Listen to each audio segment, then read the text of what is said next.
All right, welcome back to Riz Pod. I am so happy to have this person on to talk about kind of what we're talking about all the time, is building an ecosystem of content and how that can help you build a global brand.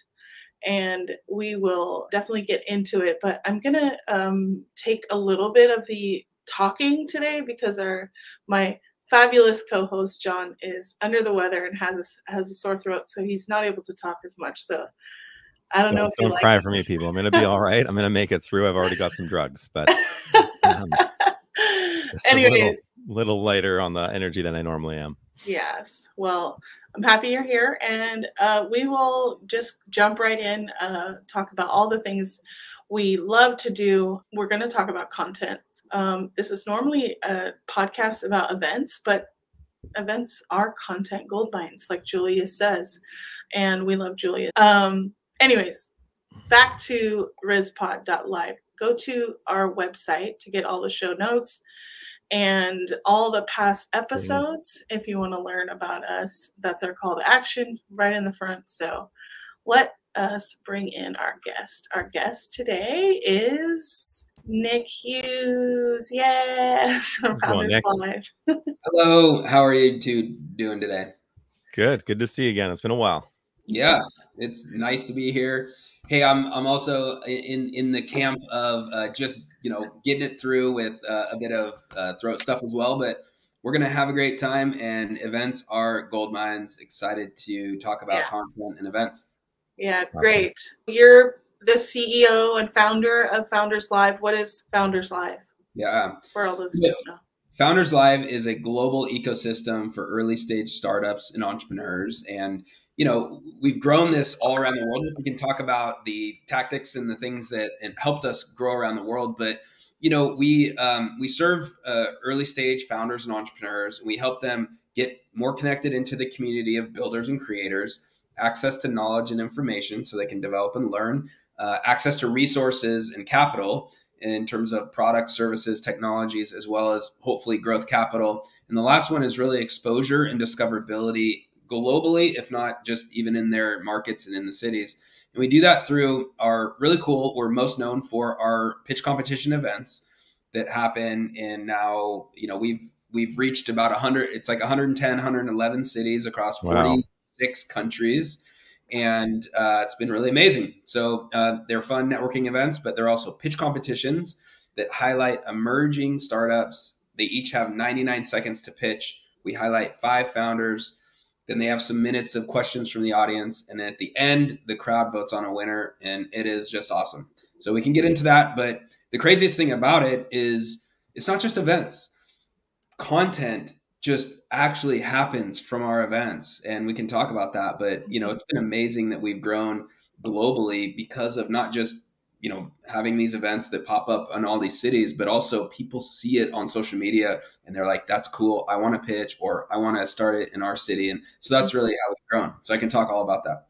Yeah, I think going backwards, I think one of the things that I think a lot of startup founders in the audience that you serve struggles with is what to say. How do I share my business with other people? Digital marketing, they have to have print marketing potentially. They have to go to networking events. They have to do all these things. But you're kind of like building that. You have built this community where people utilize these events to then maybe even create their own style of events that will create content the way Founders Live has done. You've built brand around events that help others, that then help build a global brand, which is like exactly. No, okay, I'm gonna go back a little bit and I'll tie this all in. Like the very first event, which almost 10 years ago in Seattle, I remember like if I pull up the Google Doc, because it all started on this Google Doc, I think I wrote it would be the startup's launch party. Right. So in some ways, I created it with even back then, the understanding and assumption that this is a way for these lesser known founders and startups to get like kind of having a little like launch experience and in front of people and to be able to talk about what they're building. And, because, especially when you're getting going, you don't have that, community, or you don't have the amount of people to, share this message in. So number one, that was like a really interesting thing that I just remembered. Secondly, the format, it's a 99-second pitch. Okay. We're not rambling for 10 minutes up on stage. And so it forces these individuals that, again, are early in their process to actually ask, what are we actually building? What's our value proposition? And then format that in a storyline pitch that hits these points. And we have a ton of prep tools, and we call it the perfect pitch package. In the end, when they get on stage at that event, they are equipped now to talk about what they're building in a concise way. They get feedback and questions from the audience. Of course, there's voting, and so there's a winner that comes out of it. But here's the crazy thing, is that after events, we see it's crazy. We see on LinkedIn, Instagram, TikTok a little bit, but we see it just go, and people are sharing from their experience. They're literally posting either photos or videos with this amazing, heartfelt, oh my God, this was an amazing experience. I, learned this, or I won, or I, was so grateful for it. And they're able to package that experience of the pitch, the value proposition. Maybe they share the video, but then also their thoughts, and then they push it out to their network. Right. So we can get into that, how that literally just kind of does this around the world. And that's really how people discover. But so it's a value, it's content for Founders Live.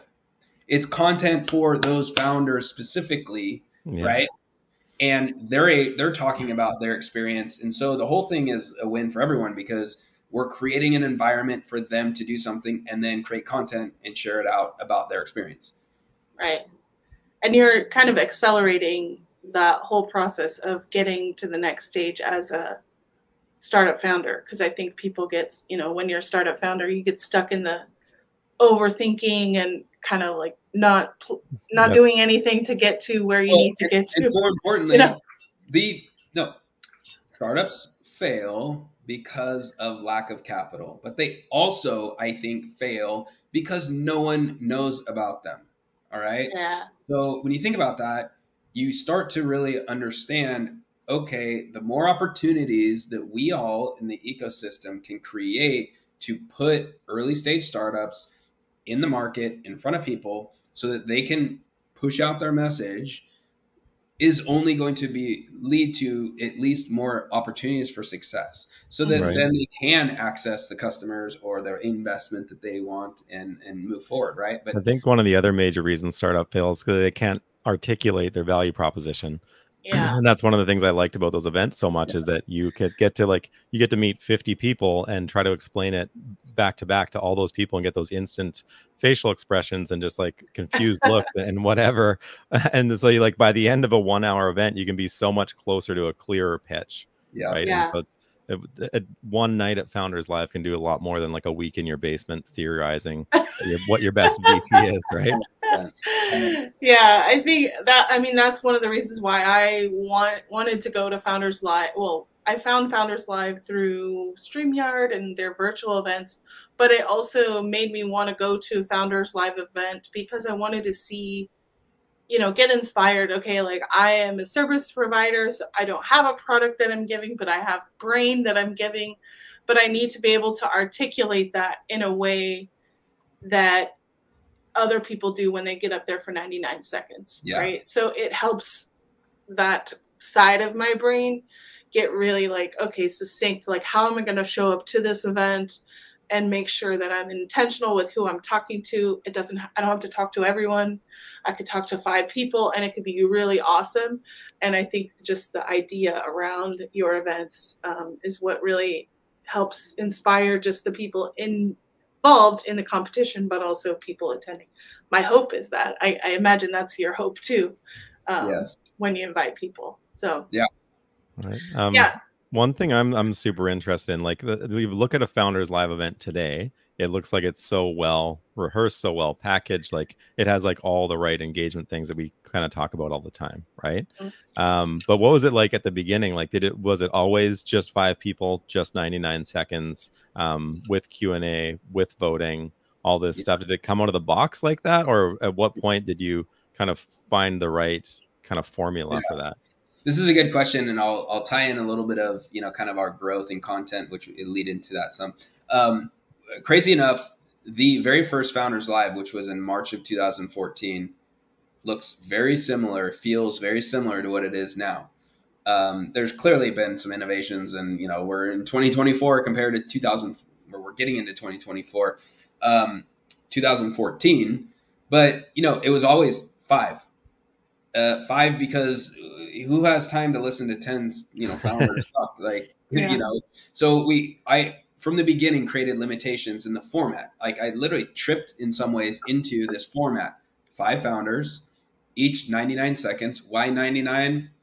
Well, first of all, why not? It's a very unique number. It's our brand now. People remember that. And, it also gives a nice, unique limit to that pitch. And there's about 4 minutes of questions from the audience. And then at the end, the crowd votes. We don't have judges. The crowd votes. And here's the thing. It's a competition. We tell the founders that are participating, it's a competition. They know it. It's probably smart to bring your network and friends. Okay. So now you can start seeing the word of mouth, a little bit, not necessarily virality, but there's a word of mouth invite. Every single one of our events, there's half to 3/4 of new people, because there's 5 new people that might not even have been to a Founders Live event before. They're competing. So, the crowd votes. So you want to bring your supporters and followers and friends and family and all this. So, each one of our events grows our community and ecosystem naturally, because more people that have never heard of Founders Live attend. And then, as I said, and then getting to, how we grew. So we took that format. I took that format and I created the position of city leader. And because I was like, well, and actually people were reaching out from other cities wanting to do this. And so basically created the system that now is what it is to start a Founders Live. We have what we call a city leader. They sign an agreement. There's a whole process to it. And then they launch and run their events. And it's like, here's the cookie cutter format. Boom, follow this. And it happens all over the world, in Africa, in Asia, Europe, Latin America. Okay. And so, we've dumbed it down so that any culture can take this format and fit it into their, what their culture is, and they can be different languages and whatnot. And now this thing is happening. We're growing.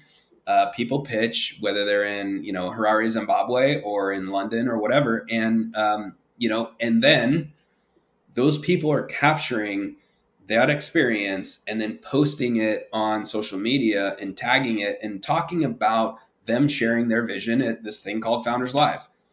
Yeah. That is huge. And so going back to events for just doing events, no. Events for building a brand and experience and creating content that can live beyond is exactly what you all want to do. Mm-hmm. Yeah.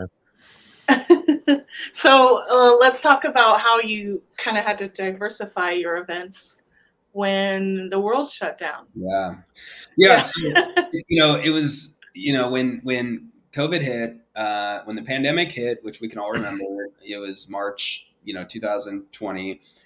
There was a brief time where it was like, oh no. I mean, Founders Live was growing. We weren't as big, but we were all definitely in many countries, and this physical event thing was not going to happen. And amazingly, one of our city leaders, who was in Boston at the time, they brought this StreamYard thing to us. And I can tell you right now that we quickly pivoted to a virtualized experience, and it worked pretty dang well. StreamYard, you can bring people, anyone that's pitching, you can bring them in the studio, and then you can stream it to an audience watching on various platforms. And we just, decided, YouTube, but also LinkedIn. And we pivoted quickly, and it worked well, for a time. And I think we all saw that fatigue, right? But what the thing is, and I say this a lot, look, we survived. And I think the energy and experience of Founders Live wasn't as good virtually, but it allowed our brand to continue to grow and just be during the pandemic. It gave exposure to founders and entrepreneurs.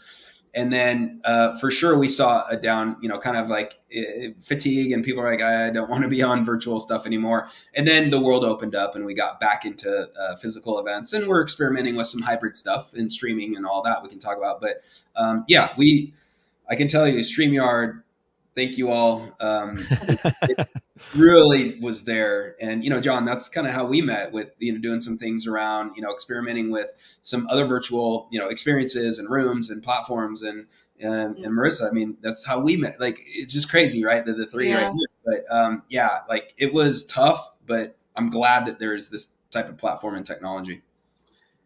Yeah, so you said you're experimenting with potential hybrids. So do you think that virtual, for you, Founders Live is dead, or are you still trying to innovate on it? Well, I wouldn't say all dead, because we are just coming off of our latest Founders Live Prime Time that we use StreamYard. And when Founders Live Prime Time is our global competition, that means people are in, so we have regional things. We have a Founders Live Africa, Prime Time. We have a Europe Prime Time. And then basically we have competitions from the regionals, and then we have one that survives for each one, and we have our global finals. And we use StreamYard for that because people are in other part. They're literally in.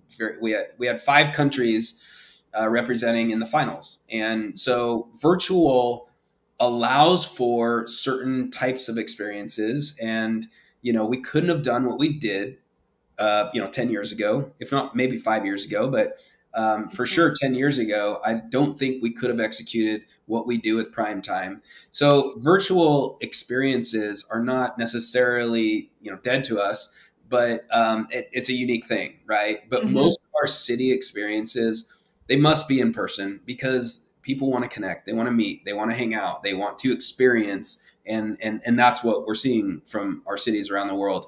But I will say that we're interested in hybrid as well, and I think that the pendulum has kind of swung back and forth, and I think we're going to see in 2024 some new things to continue to innovate around what it means to have a physical event, as well as allow people to experience it online. For sure. As a parent that lives across the bridge from downtown and there's traffic sometimes, it's pretty awesome to have hybrid events available. I think my number one love of hybrid, even when they're just small events, is like it's kind of like event insurance for me. I'm more likely to get a ticket, more likely to register if I know that, like, if something comes up, then I can still like tap in from my phone or my computer. Like that's one of my loves of it. Right. And, I would suggest, and I know that you're working around this with Buzzit, is, solving, look, I think there's a disconnect in some ways, because when people go to events or an experience, they want to connect human to human. Yeah. I think more than the content. But then on the other side, if you kind of go on the other side of the spectrum, there's just it's like knowledge, content, you're learning. Like, you don't care if you're sitting in a room by yourself. Where's the middle ground?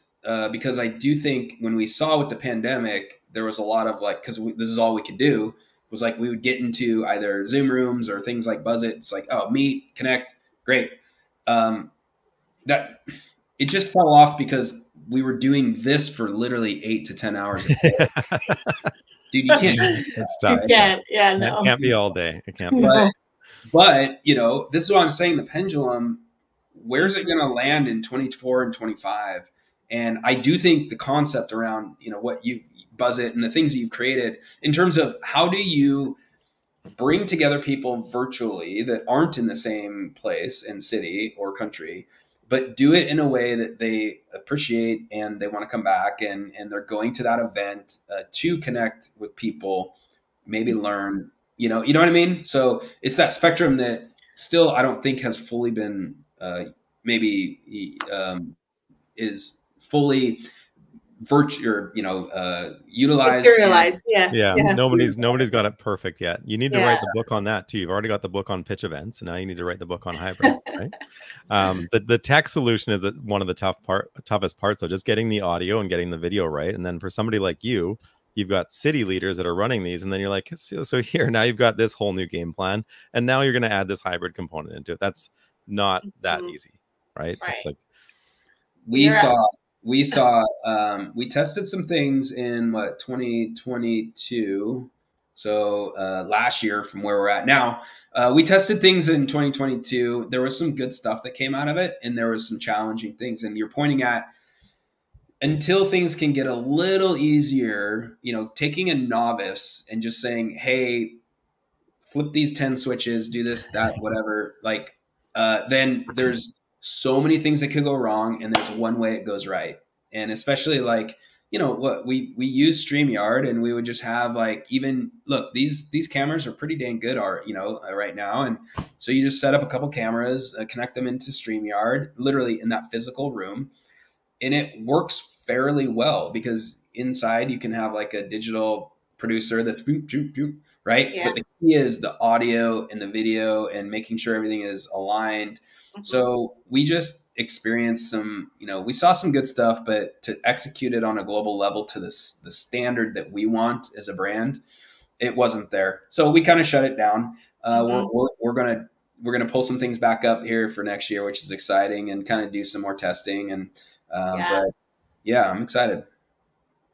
That's a sign of always innovating, and not just saying, well, virtual's gone, we're done. You know, you have to rethink it. And your point about audio is super important, because if you don't have audio, no one's watching. And yeah, it's tough. You know, yeah, I was just gonna kind of say, and you know, maybe coming back to some of the topics around, you know, let's combining like always innovating, and then even the content, right? Like, you know, we at Founders Live, I've always said this, we're willing to try things and we're willing to innovate. And, you know, I think with the vein of how do we get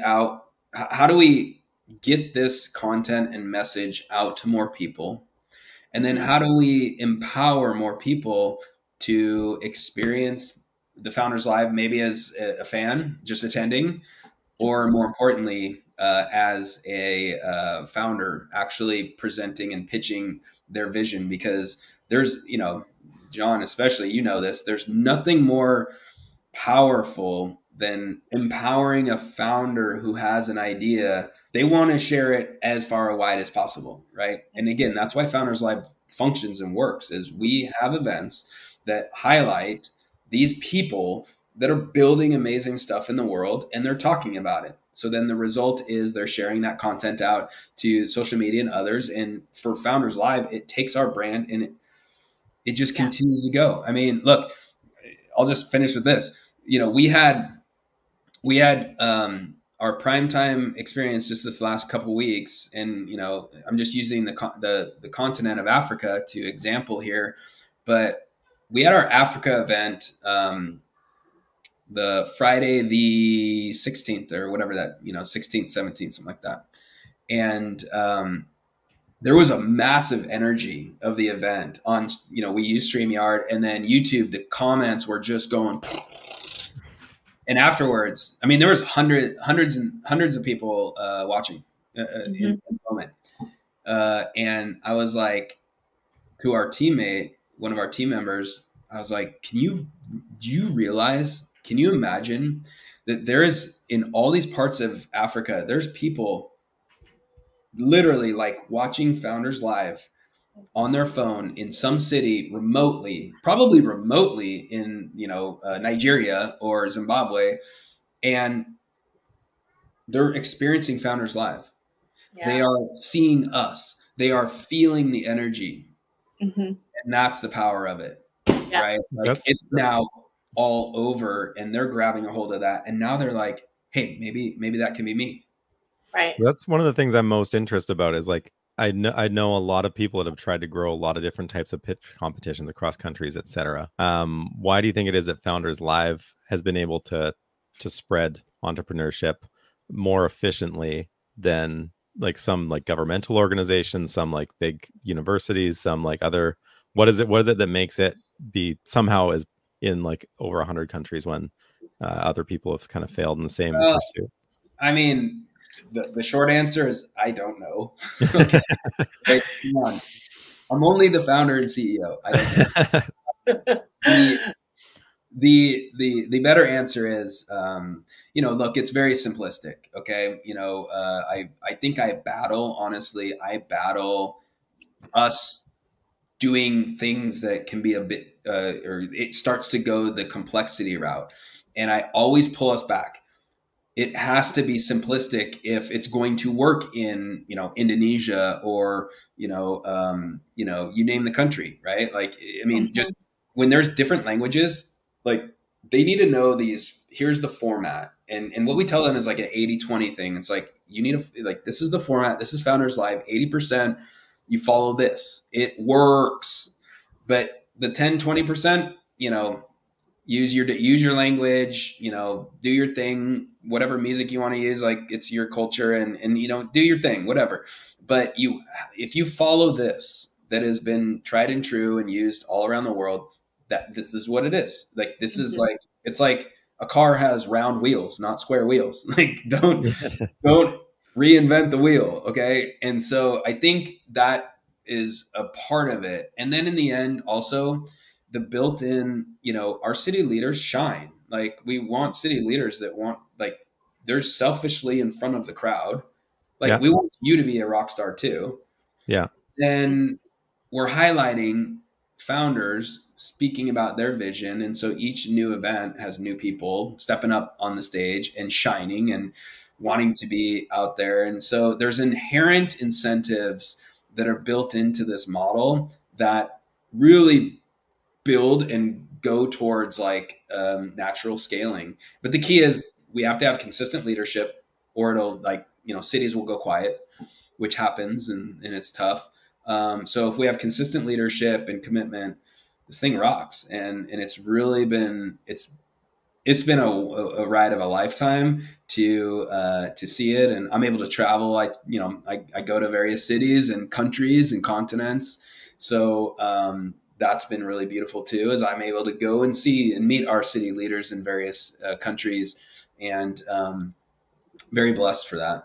Yeah. Cool. Awesome. Yeah, it's good. It's like you have that strong core, and then it's hyper localized with a local incentive for those leaders as well, right? So it's that's interesting. So, but again, I've just met a ton of people, and this is a great example of connections, and just even through our experiences, whether it's virtual or not, being able to connect with you all. And I've met Marisa in person, and Jon not yet. So excited to connect with you in person. I almost made it to Seattle one time. I know. But then it's like the border shut down again or something like that. Thank you, Nick. We really, obviously talking all things events, the different types of events, and how all of that ties into building your ecosystem of content that helps eventually grow the global brand. So how do we find you on social? What's the best platform to get connected with you? Yeah, look, if you search my name on LinkedIn, you're going to find me. I'm in a blue shirt, just so you know. And then just, if you go to founderslive.com, you're going to obviously see our stuff and our information. And hey, if you're watching this and you like what you're hearing and you want to start a Founders Live, would love to talk with you all. And if you're interested in pitching, you can go to founderslive.com/pitch, and you can fill out a form. So there you go. Yeah, becoming a city leader would be a hell of a boot camp, and becoming an event organizer. Yeah. That'd be wild. It's monthly, huge rocket ship. Yeah. Well, thank you, Nick. We love talking events, and thank you for joining us today. Thanks for listening. That was awesome. Thanks, Nick, for being on the show. Super fun to be seeing him again, and just learn how events and the content from it helped him to grow that business around the world. Yes, that's a success story right there. Yeah, absolutely. For show notes, etc., got to get 1 point on the board, so go to rizpod.live. Yes. Our competition, yes, thank you for mentioning rizpod.live, and we'll be back next time with another episode. Thank you for watching. Bye. Bye.